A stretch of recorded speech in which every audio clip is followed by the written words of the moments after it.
સુરત મનપાના સુધરાઈ સ્થાપના દિનની ઉજવણી નિમિત્તે મહાપાલિકા દ્વારા આયોજિત 4 દિવસીય સુરત ઉત્સવના અંતિમ દિવસે સુરત મનપાના માજી મેયર, માજી કમિશનર સહિતનાઓનું સન્માન કરાયું હતું. તો સાંજે વેસુ ખાતે ડીઆરબી પ્લોટ ખાતે લોકનૃત્ય અને નૃત્ય નાટિકાનો કાર્યક્રમ રાજ્યના નાણાં અને પેટ્રોકેમિકલ મંત્રી સૌરભ પટેલની ઉપસ્થિતિમાં યોજાયો હતો.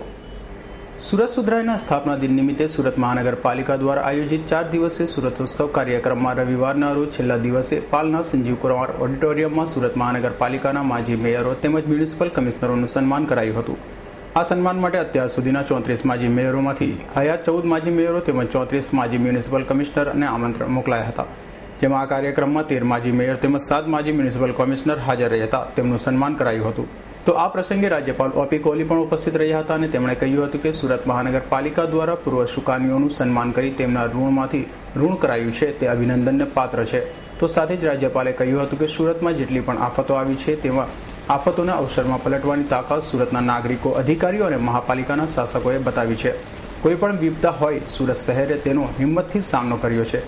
સુરતના લોકો કમાય છે પણ સાથે સાથે એટલી જ દરિયાદિલીથી દાન પણ કરે છે.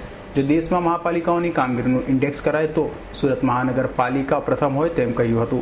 તો સાંજે રાજ્યના નાણાં અને પેટ્રોકેમિકલ મંત્રી સૌરભ પટેલની ઉપસ્થિતિમાં વેસુ ડીઆરબી પાર્ટી પ્લોટ ખાતે જોરાવરસિંહ જાદવ તથા અંતરિયાળ વિસ્તારોમાંથી પધારેલા લોકનૃત્યના બેમિસાલ કલાકારો દ્વારા લોકનૃત્ય અને નૃત્ય નાટિકા રજૂ કરાઈ હતી.